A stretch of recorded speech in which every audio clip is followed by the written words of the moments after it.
I want to stick with you, John, because you're a Steelers fan. You don't have the Steelers beanie on today, but you did last night. Mike Tomlin. Should the Steelers stay with Mike Tomlin? Should they let him go? What do you think about a coach who I think the public is kind of split on? He hasn't had a losing record yet, even though he might get one this year. Who Right. knows? But then again, that can be used against him. I mean, you're winning a lot, but you're kind of stuck in mediocrity. Right. So where do you feel like the Steelers should go when it pertains to Mike Tomlin? I think the Pittsburgh Steelers should move on. But there's a very important part of this equation because I think people have misunderstood where the Pittsburgh Steelers are. So they're in a place that I view NFL purgatory. 9 wins, no higher ceiling. And it's because they primarily don't have a quarterback. One of the misconceptions is that Mike Tomlin has no role in that equation, which I think is fabricated. Mike Tomlin has been at the Pittsburgh Steelers for 17 years. To think after Kevin Colbert retired, he had no role in drafting Kenny Pickett, I think is a bit naive. Mike Tomlin has failed Kenny Pickett. Their offense plays like it's prehistoric. And inherently, I felt like Mike Tomlin early on in Pittsburgh was an energizer. When he came in 2007, he lit a spark on that defense because he was only a few years older than some of those veterans. But he inherited a special team. And when I look at the timeline of the Pittsburgh Steelers, I don't think Mike Tomlin covered himself in glory in the years of the Killer Bees because his teams never came to play in big playoff games. The AFC Championship game versus New England, we got our asses kicked. Jacksonville at home, 45 points. And then the Cleveland debacle. I look at all these embarrassing playoff games where you had one of the best rosters in the history of the Pittsburgh Steelers, a top 5 offense and a top 10 defense in 2017. But the moment Ryan Shazier went down, our Super Bowl window vanished. I think for an elite defensive coach, Mike Tomlin is not quite that. I think he's a good defensive mind, but not necessarily a miracle worker because throughout the years in Pittsburgh, he's been very reliant on his superstar level talent, as are many coaches. But I think now in 2023, we're at a point where Tomlin has a Super Bowl, he's a borderline Hall of Fame coach, and he's an icon to an extent in Pittsburgh. He deserves to be respected as a top 10 coach because his resume is that. But I think in today's NFL, he's slowly starting to be passed on by more dynamic offensive minds that hire better staffs. And that leads me to the second criticism of Mike Tomlin. He hires a bunch of yes men. And this has happened ever since Bruce Arians left and the team did not extend him. And he went on to become, a borderline Hall of Fame coach himself in Arizona and Indianapolis and Tampa Bay. And ever since then, Pittsburgh has not had good OCs. They haven't had good defensive minds. I think we're slowly seeing that it feels like the Houston Texans with J.J. Watt. You're wasting what I will call all-time defensive peak here by T.J. Watt. And you have nothing to show for in a year or two. And I think ultimately for Pittsburgh, I will look to trade Mike Tomlin to a team that needs a veteran, a leader, someone that can build a culture like the Washington Commanders. I think a first-round pick, something similar to Sean Payton, would be reasonable. And the reason why Pittsburgh does is to get an energizer once again, the way Mike Tomlin was 17 years ago.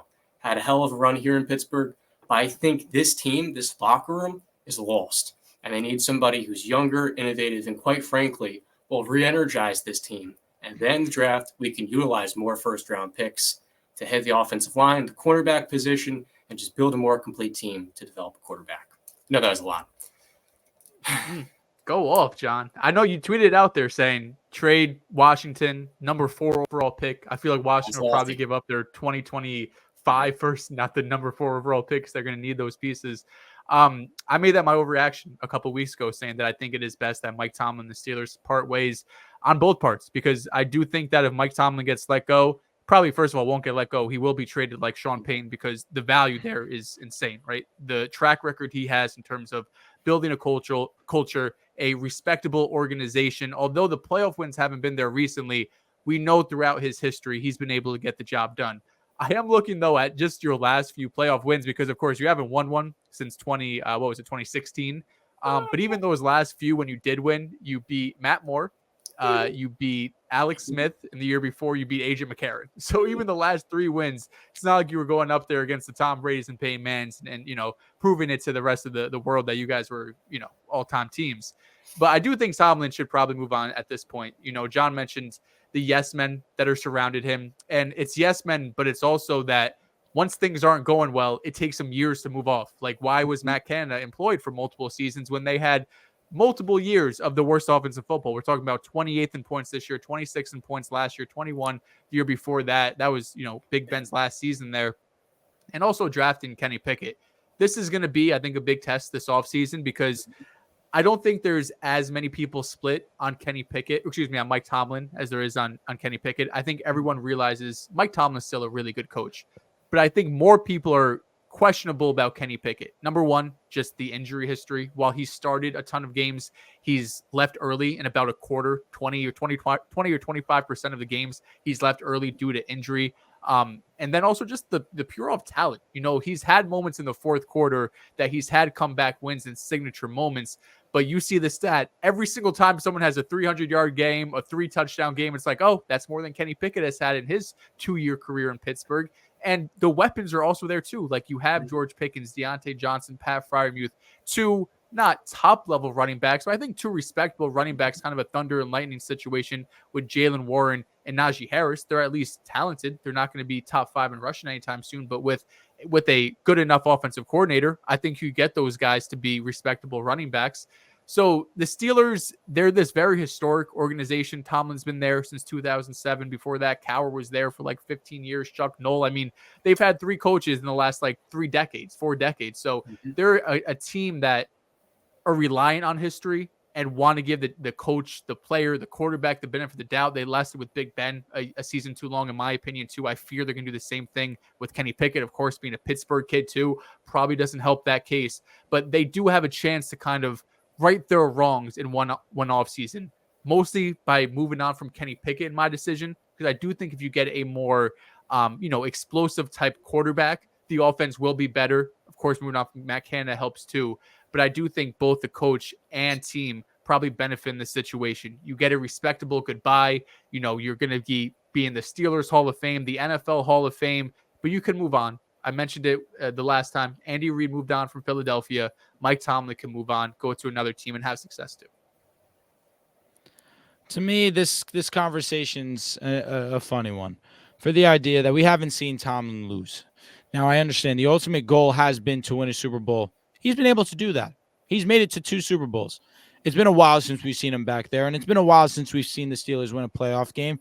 But at the same time, we understand that this roster is just not Super Bowl ready. It barely is playoff ready. With the quarterback after Ben Roethlisberger, it is difficult to find that replacement quarterback. Look at my Denver Broncos. After Peyton Manning retired, we were in a unicycle, or what's the word I'm looking for? A carousel of quarterbacks. And now they're in that same position. You move on from a Hall of Fame quarterback. You never had to worry about that position at all for over almost 20 seasons. And now you're back to having to draft quarterbacks, having to evaluate. It's not that easy. Take it from me, as a guy who's rooted for a team that has gone through what seems like over 10 quarterbacks since Peyton Manning's been gone. So I think that Tomlin, now we're having the conversations of them needing to move on after his first, or what's seeming as if they're on trajectory to have his first losing season. At least you guys are being kind about it, saying, hey, you move on, you can go to a new situation, you could still be great. To me, I still think that he should stay the Steelers head coach. He's not the reason that they're losing, outside of the fact of, hey, yes, personnel-wise, hiring staff, you can be critical of him there.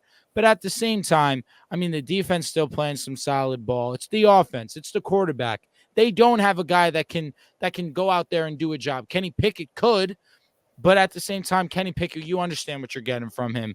In those first 3 quarters, he's average, gets into the fourth quarter. Suddenly he's Peyton Manning. No doubt. But I'm not finger pointing at Tomlin. I think that he's been a model of consistency for so many years. As the Steelers head coach, still was able to reach the mountaintop. To me, I think moving on would be a bit harsh. Does he need to do a better job of hiring coaches to better his players around him? Fair enough, particularly talking about that offense. But at the end of the day, I can't look at one season and think that, yeah, it's time to go, Tomlin. You're just not the guy for us, when he's shown us he can have success. I don't think it's been one season. I think it's been 13 seasons of not living up to the moment. I think Mike Tomlin is an overrated head coach. Since 2010, the quarterbacks that the Steelers have beat in the playoffs have been Joe Flacco, Mark Sanchez, Andy Dalton, Matt Moore, because Ryan Tannehill got hurt, Holy shit. and Alex Smith. The issue is that since 2017, I believe it is, the Steelers have not won a playoff game. And in the past, where they've been able to beat the bad quarterbacks, they're not able to anymore. I mean, they lost to Blake Bortles. They lost to Baker Mayfield, who at the time the world wasn't sold on, and we could still say he's an average quarterback. I mean, we could say it's just 1 year, but it's not. I mean, this is a team that has not been able to get the offense right, and he's had a hand in drafting these players. You look at their last 7 first-round draft picks. Oh, no. Broderick Jones, Kenny Pickett, Najee Harris, Chase Claypool, Devin Bush Jr., Terrell Edmonds, and TJ Watt. And if we're going even further to a year back, Artie Burns. I see one hit. That's TJ Watt. If we're being generous, Home run, grand slam. it's 2.5 if we count Najee, which I wouldn't, because drafting him that high, I think, was still a mistake. And His rookie Broderick year was Jones, pretty good.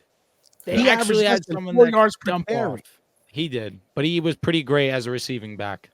And I'll count Broderick Jones because he's a rookie. He's But been good. that's being generous. So we're talking about in the last 8 drafts, if we're being generous, you have drafted 2.5 players. Chase Claypool is not on the team no more.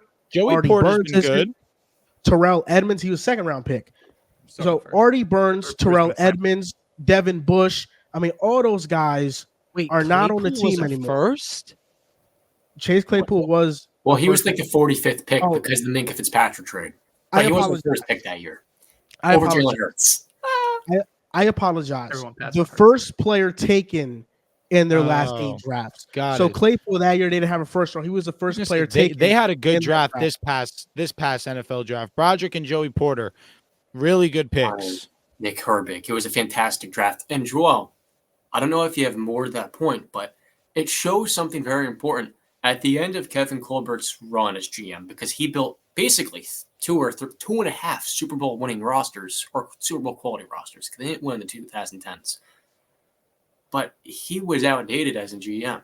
The Steelers started to swing on just what we needed the absolute most, and they're a desperate team, taking Artie Burns over way better players on the board, Devin Bush over way better players on the board, because they're just compensating for the biggest need, what screwed them the most. And the 1 year they took the best player available was TJ Watt out of Wisconsin, a converted tight end who was a star immediately. But the moment Omar Khan came in, a more innovative and open-minded GM, the Steelers' draft philosophy shifted back to taking the best player on the board. That was Joey Porter, Keanu Benton. And I think much like general manager, for the Steelers to get in with the times on the field, they need to get in with the times behind the scenes in the front office and on the sidelines as head coach. So they've gotten a good start with Omar Khan. He's done a nice job in the last year. But I think they need to go and swing big for Ben Johnson or Eric Bieniemy. One of those two minds to add some variety to their offense, and then you get that extra first-round pick. Without If a they quarterback, you can't do anything, bud. But what if you actually get somebody to develop that quarterback? Like Matt Canada is the worst possible. If you could No give me doubt. the I absolute agree. worst, I think it would be him personally. And Agreed. it seemed like all of that really limited Kenny pre-snap, where he couldn't diagnose blitzes, and a lot of the time they were not making pre-snap slides. And so it opened up the offensive line's woes, and the run game predictability made everything third and long. I recognize Kenny Pickett's got moxie, and he steps up in high-level moments. And those traits, when it says, to hell with what my coach is saying to me, I'm going to make a couple of big plays, I think speaks that intangible characteristic you see in a first-round quarterback. Even if the tools are completely average and he's playing like a backup, I think the moxie is there for him to develop. I don't think Kenny Pickett's that good, bro. I'm gonna be Neither honest. do with I. I don't think Kenny. You try to talk yourself into it. You try to talk And listen, yourself. I'll say this: if they don't move on from Mike Tomlin, they better make it a point of emphasis to hire a good offensive coordinator. He has to start building a great agree. staff again, and I think that's the biggest thing. If you do want Tomlin to stay, he has to get back into hiring great coordinators. I mean, it's not something that we haven't seen before. Dan Campbell brought in Brian Johnson. D'Amico Ryans has Bobby Slowick. And I mean, it's Johnson. possible, but you have to find the guys and you have to lure them into your building. So that's number one. You can talk about all you want, Drew, with the quarterback and not having one, but he picked the quarterback. So that's a knock on him where you picked this quarterback and what are you supposed to do? There was really no good one. There was no good ones. I'd say don't draft one. Don't draft. They could have drafted Trent McDuffie, I think. Trent McDuffie would have been wonderful. Don't draft one, but then what do you do? What do you do? You start Mitch Trubisky or Mason Rudolph or something. Yuck! I'll throw up in my mouth right now hearing that. You wait a year, and opposed to trading up for a Devin Bush, they trade up for Ronald Jones. You trade up. Devin Bush was the year that you guys traded with us. We finessed y'all. Yeah. Well, I mean, let's be clear. You took Drew Lock and Noah Fant. You didn't waste the Noah Fant pick on Russell Wilson. Drew Lock just won a game. What did Mr. Trubisky just do? Yes. I mean, what did he do as Broncos? It was 4-9 as a starter. Or 5-9. Legendary moment for Drew Lock. You know what you could have done? You could have brought in Baker Mayfield. Yeah, I mean, it wouldn't matter. They still have to bring in some competition at quarterback. They got to bring in somebody. Trade for Justin Fields, a vet, a rookie on day 2. You need somebody there. I just don't think you could run back Kenny Pickett, Mitch Trubisky, and be like, let's try again with a new offensive coordinator. You need to have a better backup plan than that.